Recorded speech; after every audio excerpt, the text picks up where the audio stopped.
Welcome to the Changemaker Sessions tonight, folks. Our theme is when those close to you don't get it. And welcome to those of you also who are watching the replay. I love that you have made the time for this and so glad that you can do this work even after the fact. I'm Kimberly Carroll and I am a coach for changemakers. I want you to think of when you were in those misunderstood teenage years, that refrain of nobody understands me. Well, that could easily be the mantra of a change maker. Folks, it always feels like we are the outliers. We're aware and connected to some huge problem that bafflingly others aren't paying attention to. Okay, it could be an incredible injustice. It could be horrible suffering. It could be a tragic lack. It could be something, good or vital being threatened. And what we have seen or experienced has sounded an alarm for us. And frankly, most people find alarms annoying. Okay, so even our name, change makers. I mean, most humans are really resistant to change, almost allergic to change. It scares them. And here we are, the people who are actively making change, the thing that makes them so uncomfortable. So naturally, we deal with a lot of misunderstanding and opposition from the world at large. But where it really becomes unbearable is when that opposition is from those closest to us. The ones who are supposed to know us and love us best. They're either not getting it, or, well, they're probably not getting it generally, but they're either not like acknowledging, supporting it, involved in it, or they might even actively be pushing back. Ouch, that really hurts. So when it feels like the whole world is against us, being able to find solace in our inner circle is so important. You can't have it feeling like it's an unsafe place or a battlefield for you. Okay, your inner sanctum needs to feel good. Okay, you need to feel safe. And frankly, I don't know about you, but I feel unsafe in this world a lot. I feel unsafe in this world as a change maker. I don't know who's going to come at me from what direction, when, with what complaint. Okay. Now I have a lot of ways of dealing with creating my own sense of inner safety, inner power, I should say, and which really helps to offset that.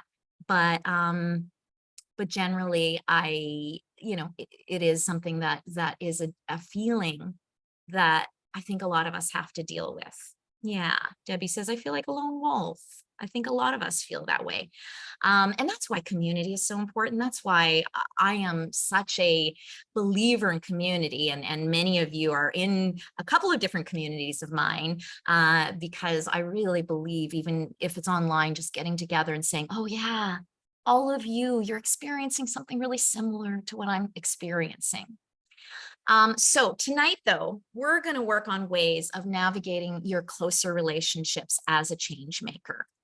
And, folks, I like to say sometimes the most difficult people in our lives can be our greatest teachers if we let them. Okay. And so we're going to figure out how we let these people, these relationships become our teachers. Now, we're going to do an experiential exercise closer to the end of our session tonight, but just in the interest of being really present here, of really feeling into ourselves, I'm going to just ask you to close your eyes for a minute, or just cast your gaze downward, whatever feels best to you. And let's just take in a really nice, unhurried breath.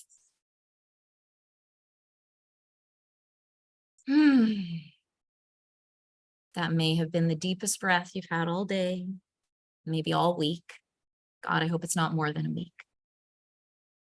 It's slowing down that breathing and just seeing if you can really dig into those breaths.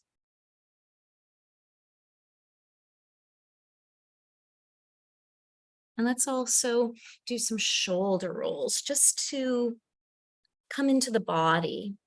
When things feel really bad, when they start feeling really limited, it's because we have gotten caught in our mind and we forget that we are a whole body, okay? We're a whole body that can move and shake and be free. And we keep getting caught in the prison of our minds. So those slow shoulder rolls where you're opening up your chest and creating more space. One more big breath into the chest and then letting those shoulders relax down. And a really big part of being able to navigate these relationships is to really be at home in yourself. So I just want you to take a moment and just feel where in your body you might be holding some pain. And that may be in the form of tightness, exhaustion, freneticness, numbness. But just notice, is there a lot of that sensation in the heart? Maybe it's in that third eye right between the brows. Maybe it's in the gut. Could be anywhere, the throat. And just choosing that place right now. And just having a lot of compassion for yourself. This isn't the time to, buck up and swallow it. This is a time to really just allow yourself to recognize, man, life is hard sometimes. Choosing the path less traveled is tough. It's sometimes lonely, and it's exhausting, and it's scary. And just allowing yourself to breathe into that. Almost as if this breath is just full of nourishing, nurturing sort of energy. Breathing that spacious breath into that place that is really tight, frenetic, or shut down. Almost like that breath is just sort of loving you. That breath is just nurturing you.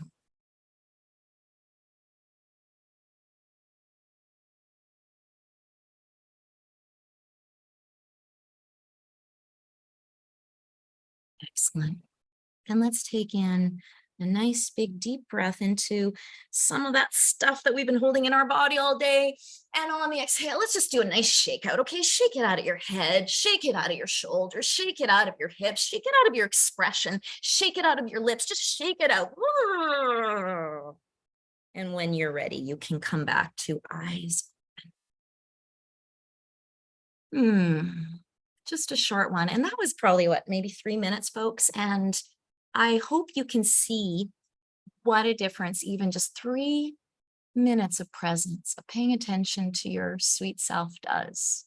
The first thing that I want to put on the table as we do this navigation of these relationships that are close to you in your life, these relationships of people that just don't get it. This is certainly not going to apply to all of you and all situations, especially if you're dealing with racial justice issues or you're racialized yourself dealing with racial justice issues. And also it's pretty hard to apply to a partner because you share so many aspects of your life with them.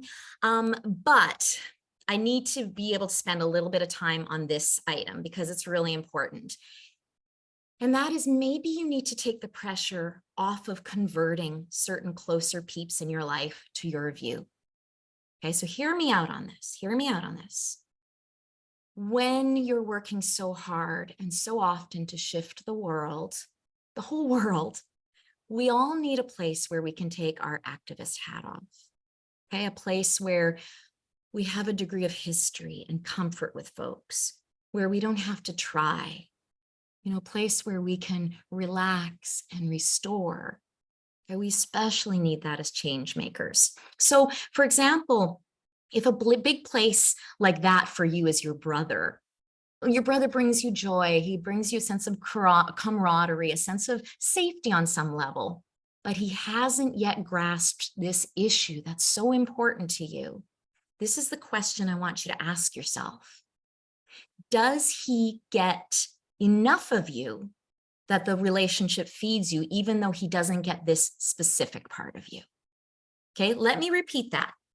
Does this person get you enough that the relationship feeds you, even though they don't get this specific part of you?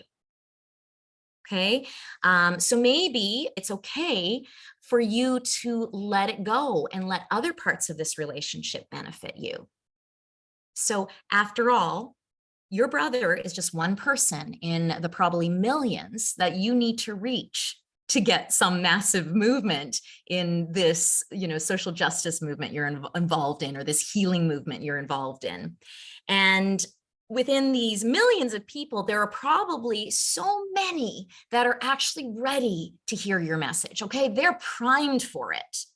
So think about it, putting so much energy into one or a handful of people, not very strategic.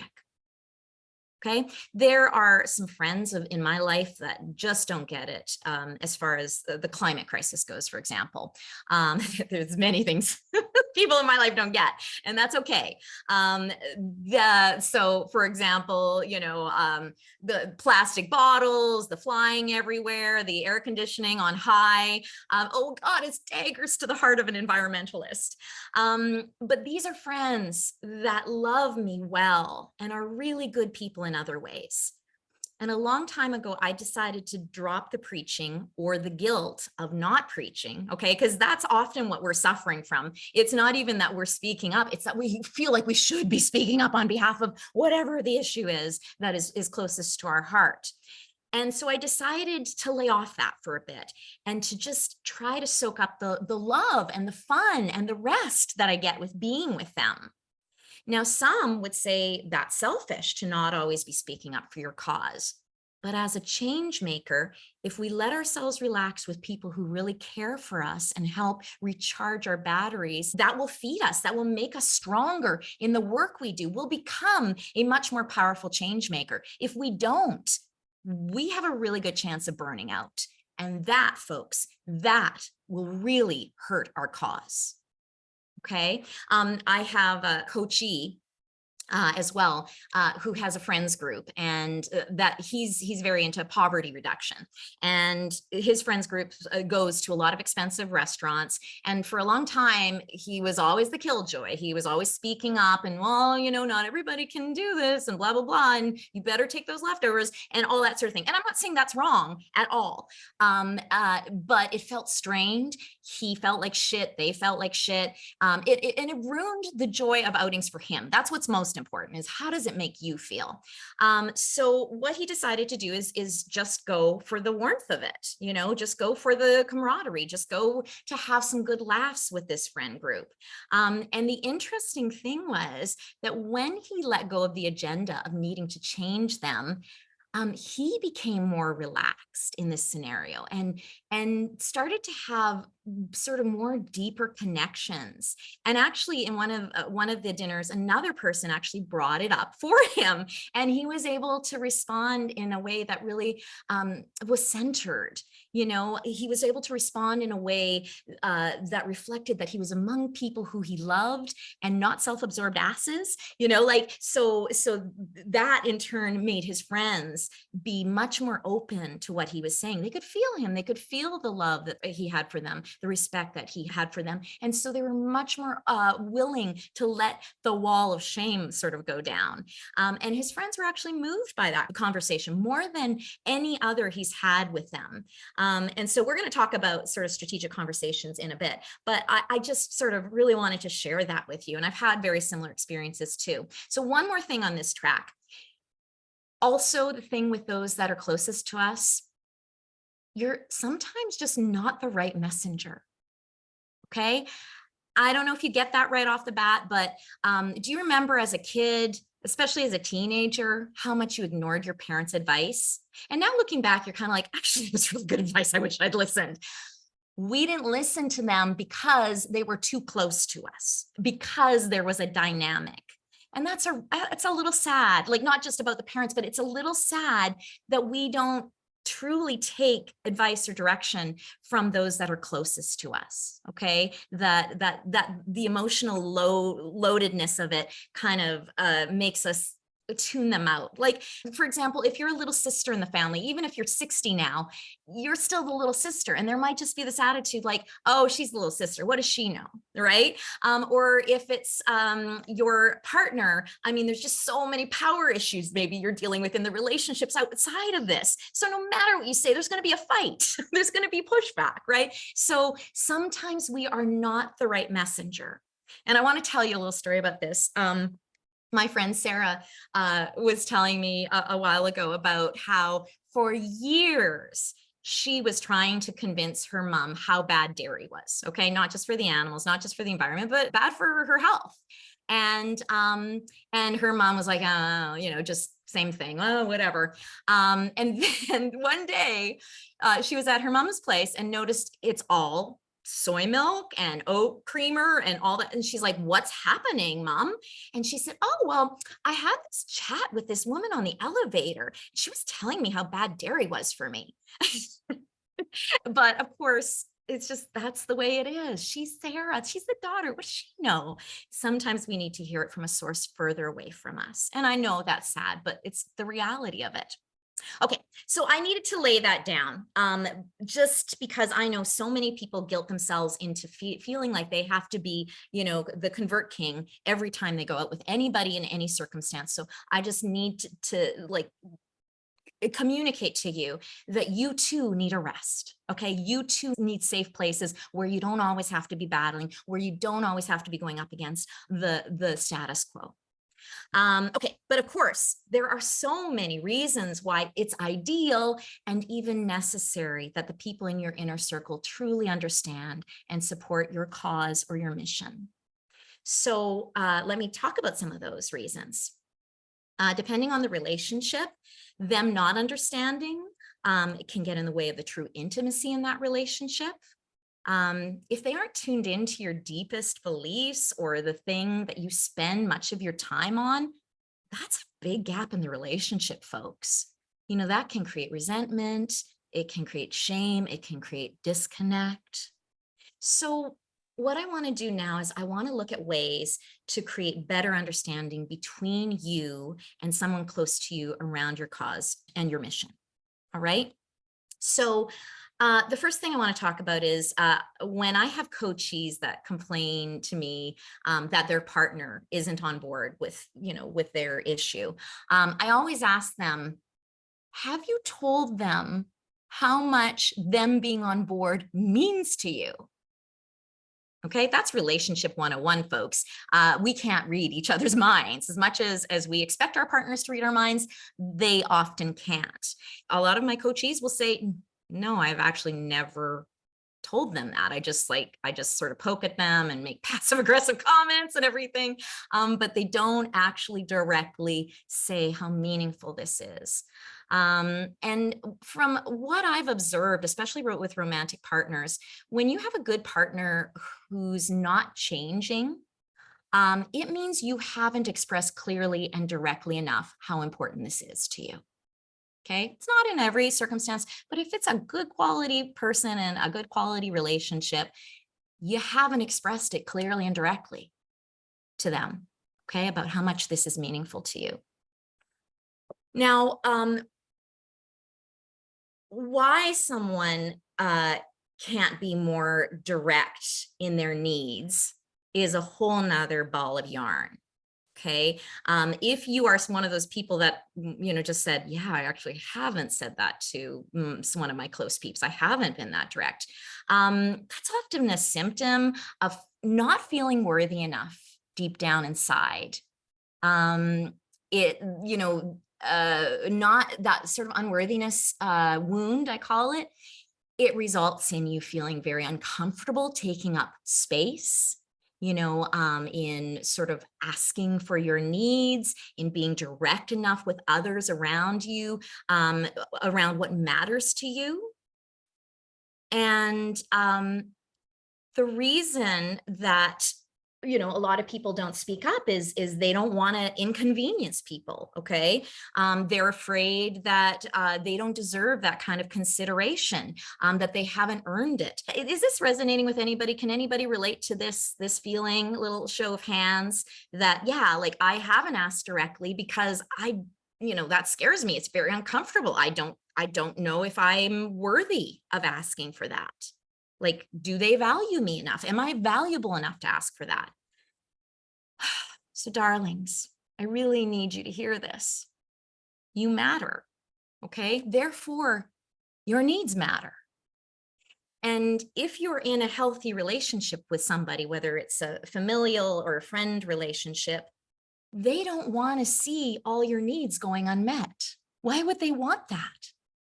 Okay, why would they want to be the source of you being unhappy and feeling misunderstood? Okay, so let's talk about how a conversation like this could go. Okay, so you decided, okay, yeah, no, I haven't actually done a very direct sort of conversation about this. Okay, so number one, I think it's a great idea to start this conversation with affirming your commitment to it, to your relationship. Okay, affirming your commitment to your relationship. So something like, you are one of my favorite people in the world, so I only want us to grow closer, and that's why I need to have this conversation with you. Okay, so right away they're going, oh, okay, we're having this conversation because I'm so important to them. Okay, second thing in that conversation, I think it's important to explain how this current situation feels for you, like really feels for you. Like it feels really lonely when you're not understanding, or when you're sort of like pushing back against me. I feel really alone in this, and I already feel really alone in this. Or it could be, I feel confused because I know you love me, but this thing is so important to me. So I'm just not getting why you have such a resistance to it. Or it could be like, I'm scared. I'm really scared that the distance that's being created by us not talking about this, or not getting this, could cause. And I can't stand to lose you. Okay. The third point to this conversation should be to explain how much you value their understanding and support. Okay. Because a lot of people don't really get it. They don't get how much they influence you. You could say, your support really empowers me. Like, I feel like I could take on the world when you're behind me. Or, you're one of the people in the world that makes me feel safe. So when you get this, God, I feel safe. Or, when you're with me on this, I feel like I can do this. I can keep going. Okay. So something like that. After that point, what you're going to do is you're going to ask them if they might be willing to open themselves to finding out more about why you care about this. Okay, let me repeat that. Would you be willing to open yourself to find out more about why I care about this? Would you do that for us? I'm hoping that you're going to at least get a tentative yes. And they might say, well, what does that mean? And that's when we roll into the next point, which is the plan and the ground rules. So before you go into this conversation, it might be good to have a plan and some ground rules. So the plan might be to set a date together in our calendars for a little info session. Okay, so you might be like, can you just give me an hour of your time for us to just talk through some of this stuff? No interruptions, phones off, everything. Maybe we'll add a glass of wine to this. It might be, can you watch 5 documentaries with me? Okay, over the next 5 weeks, can we watch a documentary every week together? It might be, can you come to a community meeting with me so you really get the energy of what I'm working on? It might be, would you be open to meeting some friends of mine in the movement? Okay, so it could be anything, folks. Now, you're also going to have some ground rules, and those are ground rules for you and for them, and that they may participate in and they may negotiate with you on. So, for example, You may negotiate with a friend that, so I just need 5 minutes every time we get together. Say you get together once a month or whatever. I need 5 minutes to just vent about what it is as a change maker that's really hurting right now, or what it is about this issue that I wish you would know. Okay. And after that, I'll let it go. Okay. So that works for both of you. It's a win-win, because instead of this sort of passive aggressive thing going through, or this strain happening through your entire visit, you get it done, and then you can both put it aside and you can go on with your other business. Okay. Another sort of negotiation or ground rule could be, I want you to read this book and I'll read your book. Okay. That book that you've always wanted me to read about economics, I'll read it, whatever it is. Okay. A ground rule could be one that they set, like, okay, we will have a little teaching session once a week about this issue. I'm going to let you teach me and I'm going to listen, but you can't use any blaming language with me. Okay. So, or you could suggest that, like, if that's a fear of theirs, that they hate being blamed, just say, look, we're going to get together. You're going to give me 15 minutes a week. I'm going to educate you on a piece that I think is important. But don't worry, there's not going to be any blaming. I'm just going to be so happy that you're there with me doing this. Right? So that's a little bit of an anatomy of the kind of conversation you can have to start a much more deep sort of exploration of what this can be in your relationship. Yeah, so Anne is saying, I get a no every time. They don't even want to hear it. And I'm gonna ask you, how valuable is this relationship? Is it good in other ways? Is this just a block, a very specific block here, or is this indicative of the relationship? That's something we need to look at. But on the other hand, I'm also going to talk to you about ways of not necessarily having this big conversation, but to do it in small ways. Mark is asking, I like the idea of not using blame language. Can you give an example of that? Well, so Mark, I think when you're talking about sort of bigger systemic things, well, first of all, you take it to bigger systemic things as opposed to what you're doing is wrong. It's just like this, thing that is happening in our society, this, because usually it's not just them doing it, it's most of society. That's the problem. And so bringing it out to this more systemic thing and how it hurts us all. Okay. Sometimes also you can use the word we and us in referring to the perpetrators, just to, make it seem like you're not like above everybody else. Another thing to really make clear when, say, you're doing those info sessions is, I do not hate the actor. I hate the act. Okay.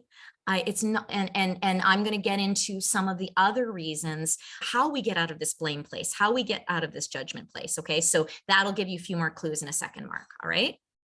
But great question. I love that.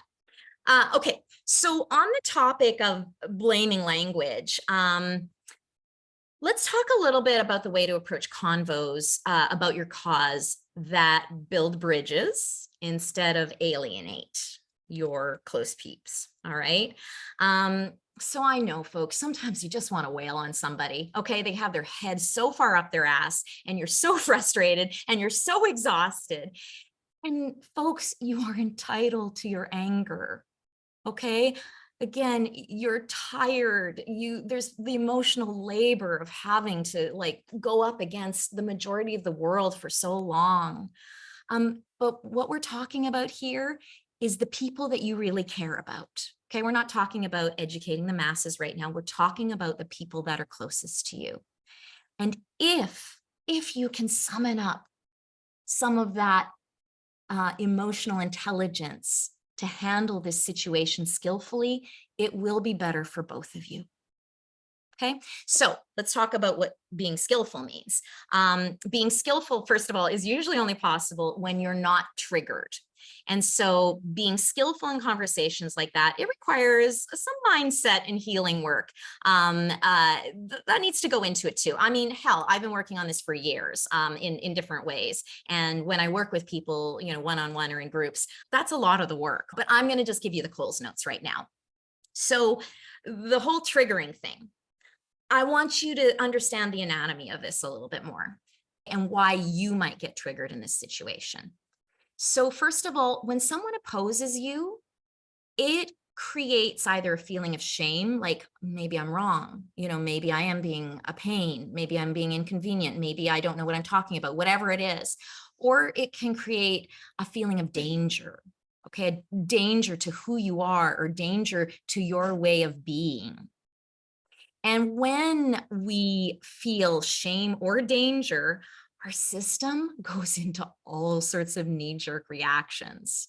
Okay, we devolve almost instantly. We go into more childish perceptions. Everything's black and white, always and never. We lose our nuance, and we often fight or cower or run away. Okay. And so it's not a good scene. It's not a good scene when our feelings of shame and danger come up and we don't know how to deal with them. The optimal state to face opposition to your mission is a grounded, expansive adult state, okay, where you stand solidly in what is important to you, but with a curious and listening mind and heart. This state is a lifelong project that requires work. Okay. And so that's why I do these Changemaker sessions, because we need to work on our fears, our wounds, our patience, our mindfulness. All of those things go into being able to stand solidly and courageously in what we believe in with a kind and understanding heart. But there are some tools to help you from going into this place of us and them in these conversations you have with your close people. And going into this place of us and them is what creates this sense of danger that takes you out of yourself. So the first thing that I really try to keep in mind to not get triggered, to not go into this place of danger, is I like to think of everyone as a potential ally. Okay, it's a mantra I use with all opposition, but it's especially true with loved ones. They probably are already allies in some ways. Okay, so assume that they'd like to find a way to be an ally here. Okay, if they're not, there is just something very strong getting in the way, usually fear of change or shame.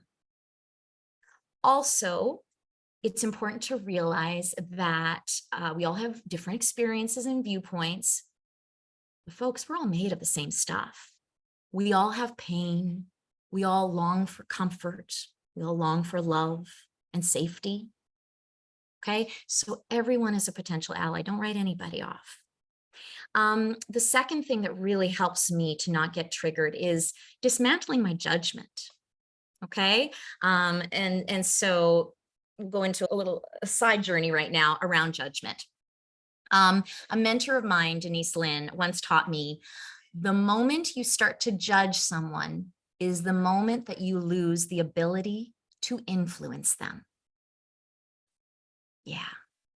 Does anybody want to hear that again? Okay, yeah. The moment you start to judge someone is the moment you lose your ability to influence them. So what this speaks to is that judgment invokes shame.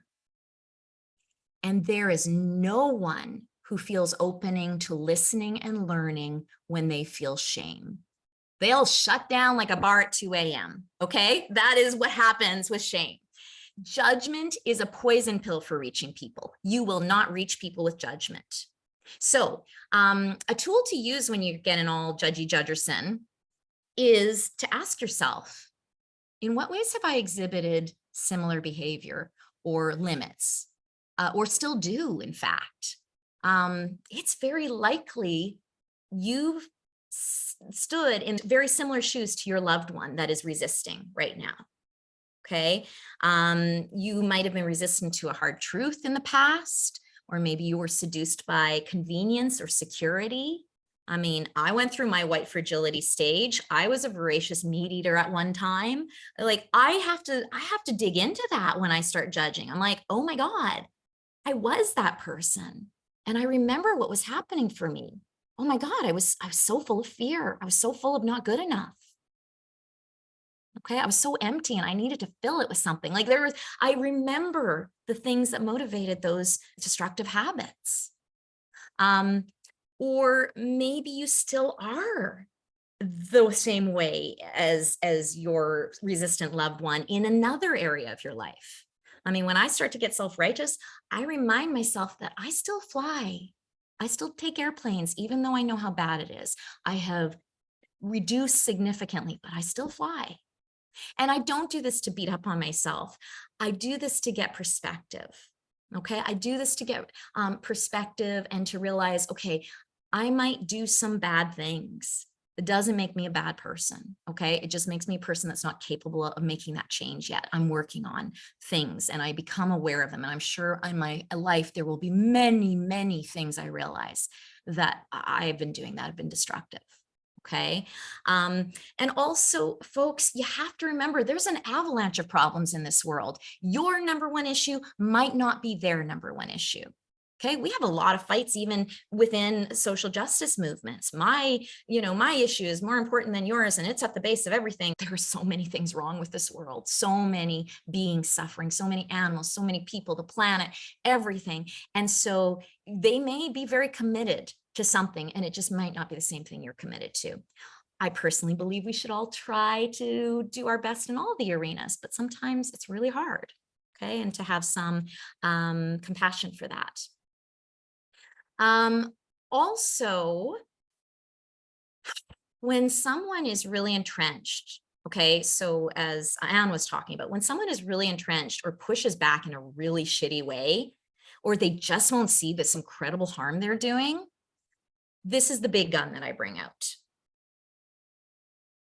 I remember, and I understand, and this has taken a while for me to understand, people are doing the best they can from what they know and are capable of at the time. Okay? People are doing what they can with what programming they are in. Most bad behavior, folks, it comes from pain, fear, lack of access to knowledge, the inability to learn. For example, maybe they can't show compassion in certain areas because it was never modeled to them. Okay. Or maybe they're not psychologically capable of understanding something, like their wiring just won't allow them. So remembering that there's often a lot of non-choice in how people react, a lot of programming that they never had a choice in having put into their system, that remembering softens my heart and starts to nudge me back into a place of love and of integrity. Okay. Now, I know I always get this pushback, and so I'm sure there's many of you that are thinking this, but you might be saying, but they do know, they've seen it, they've seen the videos, they've seen the stats, they know. And what I have to say is they don't really know. They don't know on a deep level. They might know information, they might have seen stuff, but if they truly knew, they would change. If they truly got it, they would change. They couldn't help it. Okay, so now all of this to say, this is for you to have a sense of understanding in your heart so that you don't get triggered and you don't go off and you don't respond in an equally shitty way. But that does not mean that you do not stand up strongly and consistently and sometimes very boldly for what's important to you. Okay, that is still very important as a change maker. I'm not saying to soften your opinions or anything like that. I'm just saying that if you can understand where someone is coming from, even if you don't say that to them, but you have a sense of, I get it, you poor schmuck, you can't do any better right now. And that's sometimes how I talk to myself. I'm like, oh, you poor dummy, you really can't get this. I don't really call myself a dummy, but you poor schmuck, I'll say, you really can't get this. You're not capable of it yet. Oh, sweetie, we'll get you capable of this. So standing up strongly and sometimes boldly for what's important to you, but letting it come from a place of love and integrity and not fear and anger or shame. So, okay, let's just say that you're able to stay out of this reactiveness and be more in your center. And then you're able to start the important work of getting through to these folks that are close to you. So I want to go through now some of the cornerstones of being able to have these conversations, to be able to cut down on the chance of them, the person you're talking to, getting triggered, and to up the chances of them truly getting it.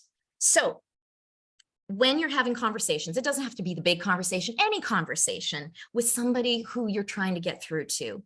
Instead of making it your goal to prove how wrong that person is, see if you can make your goal connecting with them and finding a way forward together. And the way you do that, the magical elixir for that, is by invoking the power of curiosity. So instead of just painting this person as an opponent or an obstacle, getting in your way, a pain in your ass, recognize that they're individuals with their own universe of pain and hopes and fears and dreams and programming. They may even have something important for you to consider in this conversation, or at least it may be a great lesson in what's challenging folks generally about getting this issue. Okay, so every conversation can be this building of your knowledge as a change maker. That's the way you can look at it. So curiosity and listening as well is listening is another big piece for making somebody feel engaged. What if instead of trying to explain your point in 20 different ways and bringing out the graph and the pie chart and everything, you asked clarifying questions to try to truly understand where they're coming from? Okay, asking clarifying questions and then really listening to the answers, because that's going to tell you what's blocking them. And then when you can find out what's blocking them, you can respond to them in ways that could actually reach them, could actually move the needle on things. And again, you might even learn something useful for your thinking or your approach in future conversations. So, okay, now this is getting to the point that Mark brought up a little earlier. In your exchanges with these loved ones around your issue, instead of making them feel ashamed about who they are, how about focusing on the part of them that you want to grow? Okay, again, I cannot emphasize how impossible shame is to work with. As soon as the shame wall comes up, it's game over, okay? So for example, if you find out that the person isn't understanding the basic concept of what you're discussing, instead of making them feel stupid for their lack of knowledge, you could say something like, I know you're someone who really wants to understand things deeply and get it right. So let's just back it up to the beginning and make sure that we're working from the same starting point. Okay, and then go back and review the concept coming from a different angle. When you reflect something noble back to someone in a conversation, they tend to rise up to that level. On the other hand, if you reflect back to them that they're a rotten person and they should be ashamed, they will fall down to that rotten level so fast, it'll make your head spin. Okay, so now, even if there are those times when you have to directly question or criticize a loved one's behavior, maybe they're making really hurtful comments, maybe they're using bigoted words, for example. If you can acknowledge one of their more noble qualities at the outset, that can show them that there is an aspect to them that you think is good, this can help prevent them from immediately erecting the walls against shame. So it could be something like, you have such a big heart. So I know you'd want to know how much these words can hurt some people's hearts. Okay. Or I've always been so impressed by what a go-getter you are. So there must just be an obstacle you're having a hard time with around this. Like, tell me about that. Talk to me about that. You can also help some walls come down in these discussions by showing humility and sharing how you're not perfect and what you struggle with. I do that all the time. I mean, I have in this session already. For example, instead of immediately ripping into someone for not considering their privilege, maybe you can recount how you never used to get it either, and what it was that really started to change your mind. What was the aha moment for you? When did you get it? How did you get it? Maybe it was an interaction or a video or a quote or a conversation with somebody or witnessing something. As soon as they can see, okay, wow, this person isn't perfect. She doesn't think she's perfect. She actually was just like me. You're more likely to see people's defenses start to relax and they become more open to discuss. So that's often how I start conversations, is just to say, yeah, like I relate. That's how I used to feel. But then this happened. I've discovered this. Okay. Now, sometimes folks, unfortunately, this loved one has built the barriers too high to really get it. No matter how you approach them, no matter how skillful you are, no matter how much love you surround this conversation with. And that's when boundaries need to be put in place. Okay. And since we're talking about people you truly care about, let's figure out how to do this in a kind, constructive way. For some people, I'm just, if they don't add anything to your life, I'm just like, boundary them right out of your life. That's fine with me. You don't have to crucify yourself for somebody who doesn't get it. Okay. But I'm working on the assumption that these are people that are really important to you and you want to have them in your life. So if that's the case, you might want to consider having an agreement to avoid the topic altogether. And if they're not abiding by that, you might put parameters in place. Like, if you start talking about this, I will have to leave the room, or I will hang up on you. Okay. They'll get the message really quickly. It might be about removing yourself from certain shared experiences. It might be about spending less time altogether with them. But the convo in sort of setting these boundaries, I think it's always good to have a conversation so that they get it. I think any good relationship, there needs to be communication. If you're backing away, they need to know why. So the convo can be much like the earlier one that I went over, where you're asking them if they could open themselves up to learning more. So if you don't want your relationship to suffer, boundary conversations have to start with you sharing that you're putting this ground rule in place in order to save your relationship from too much damage, because you value it too much. Okay. When you're putting boundaries in place, you need to say, I am doing this because if we don't, I'm going to start avoiding you. And I don't want that. I love you. You're so important in my life. Okay. Or I'm afraid I'm going to say something that you don't deserve to hear, whatever it is. So you really frame it in the way of, I am doing this for the sake of the relationship. Okay.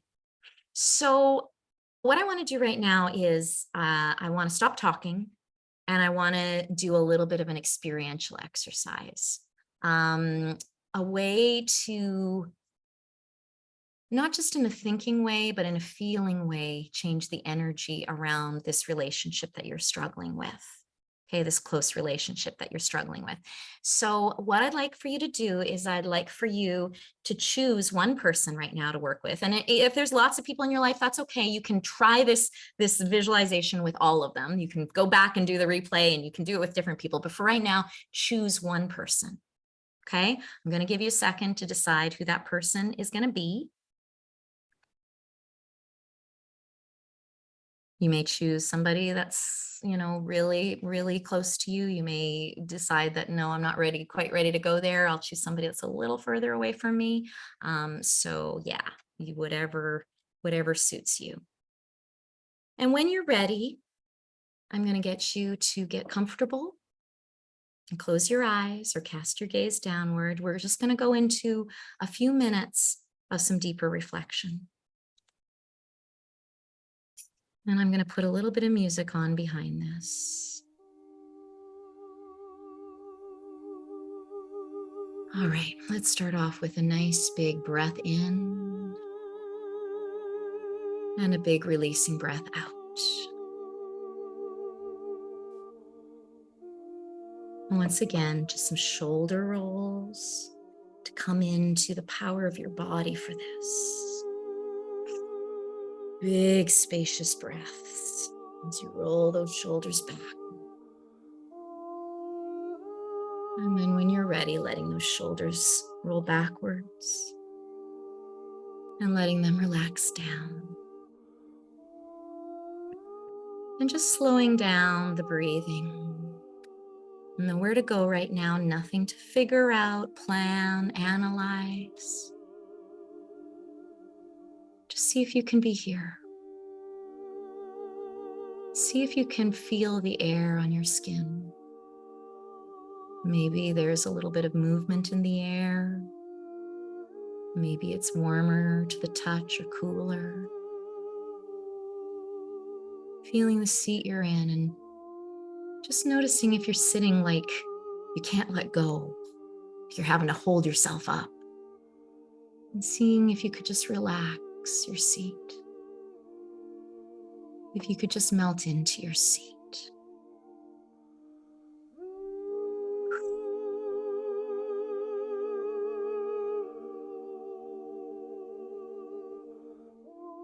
And now, I know this might feel a little counterintuitive, but I'm going to get you to revisit an exchange that you've had with this person in the past, or a non-exchange, a point where you wish that they would speak to you about this, but where there's been friction with this person around your mission, around your cause. And I want you to make this as real as possible, okay? Notice where you are. And really notice, like look down at your feet and what are you standing on? Looking around, where are you? What's happening? And notice this other person. Notice everything you can about them. Are they, what are they saying? What's the expression on their face?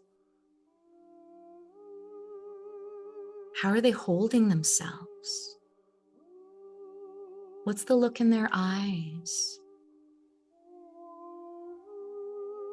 What's the energy about them? Really tune in to what's the energy like you're most feeling off of them. And then notice yourself in this situation. How is this making you feel? What's the way you're holding your body? What's the expression on your face? What are you feeling? What are you really feeling inside?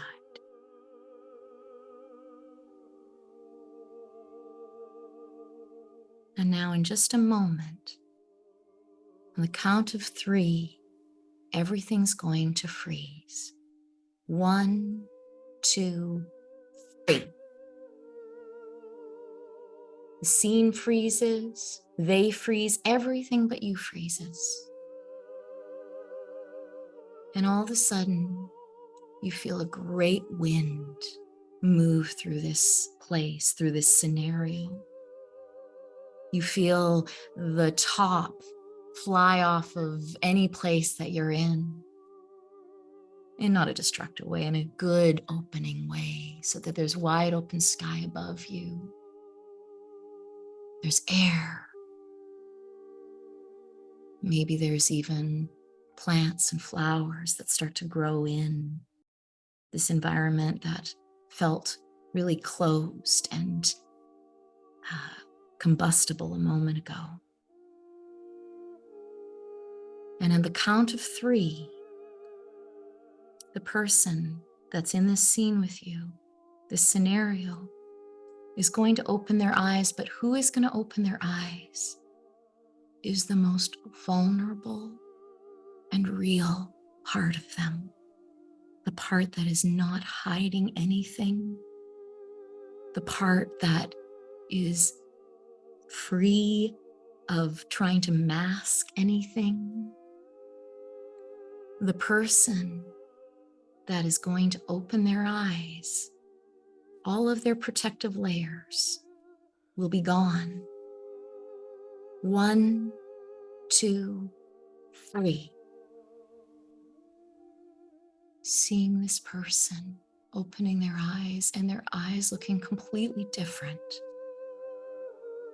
They're laid vulnerable. There's no masking their fear with self-righteousness. There's no them looking away from you and ignoring you. There's no masking their pain with anger all you see now in this person is everything that has been underneath their behavior. They're no longer trying to hide it. Their eyes have softened. And if you're having a hard time with this, you could even see them as a child, a very young child if necessary, very vulnerable, before all the programming. And look into those eyes. Look at the way this being holds themselves, their expression. Maybe it's sadness. Sadness that they haven't been able to hold you in the way that you've wanted to be held. And these eyes of theirs, they can't look away from you. They are so connected to you, and they are listening to every single thing you say. And so what I want you to do is I want you, with those soft, vulnerable eyes looking at you, to really tell them how much this hurts you. Tell them the pain you feel from them not understanding you, not supporting you, not joining you in this. You don't need to hold back. You don't need to sugarcoat it. You don't need to be diplomatic or skilled about it. In whatever way you need to, tell them. And no matter what you say, they stay connected and just absorb everything you're saying with soft eyes.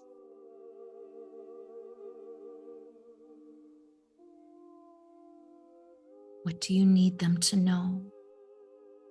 What have you been holding in for so long?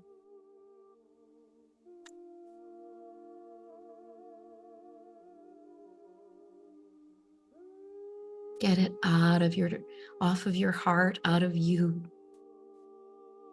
and experience them truly hearing it and staying and supporting you in everything you say.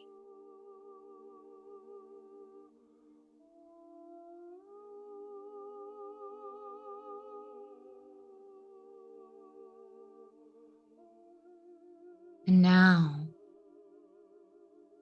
this is your chance. This is your chance to find out from them what's happening, what's really happening for them, because this part of them cannot lie. There are no pretenses. There's nothing they're trying to protect.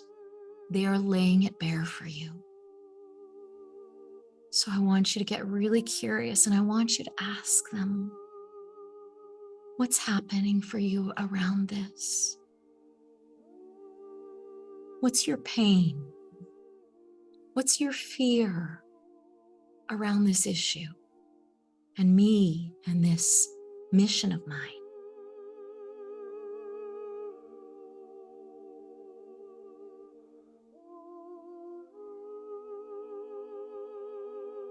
And listen to what they have to say.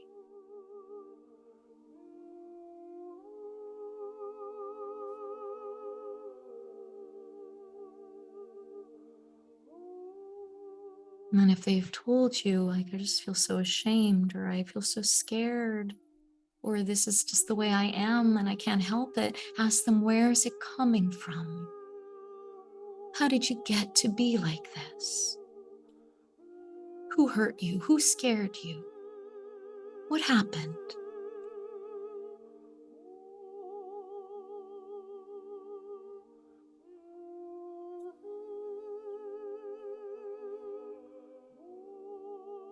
And you don't know necessarily the truth of them, but you have probably a really intuitive sense. And if you open up to hearing it, you might gain a lot more insight than you think. So listen, really listen.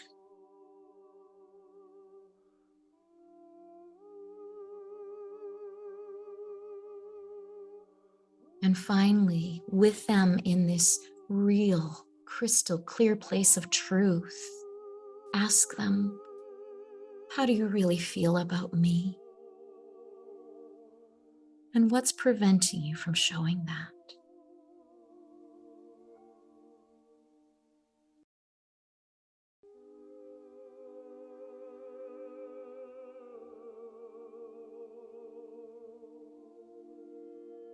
I also want you to ask them, what can I do to help you understand?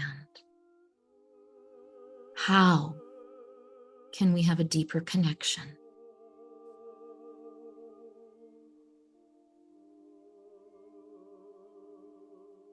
On this, how can we have a deeper connection on this? What's the way forward on this with you?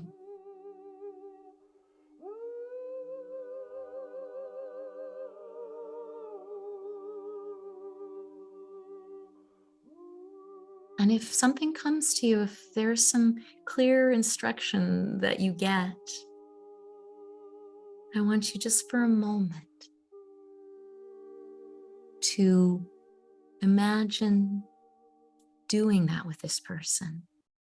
Have a little dry run, try that, see it, feel it. What's it like to follow this direction, to try this with them?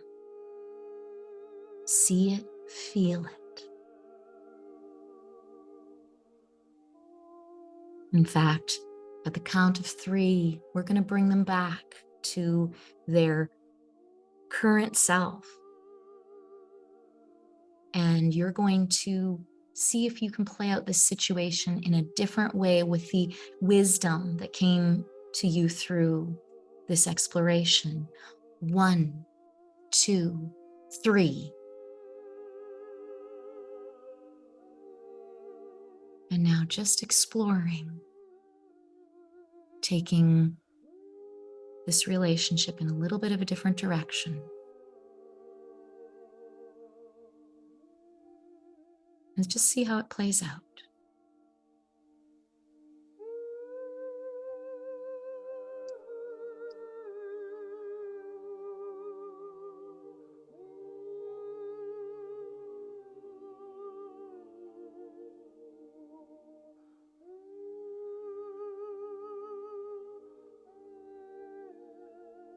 Excellent. Now bringing yourself back to this moment, back to this room, back to the beginning of possibility for this relationship. And let's take in a big grounding breath. And just give yourself a gentle shake and coming back to eyes open.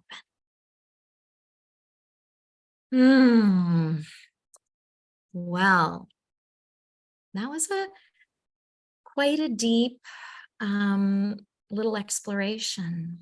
Jackie, I'm so glad you found it powerful. Karen said, thank you so much. Always a pleasure. Mark, yeah, that was intense in a good way. Good. I would love to hear in the chat, if you want to share, if there was a particular message that came up for you, especially when you asked, what's the way forward? You know, what do I need to do to reach you? Or what can we do to deepen our relationship around this? I'd love to hear more. Rosemary said, it took me to a different plane, very healing. I'm so glad. Oh, good.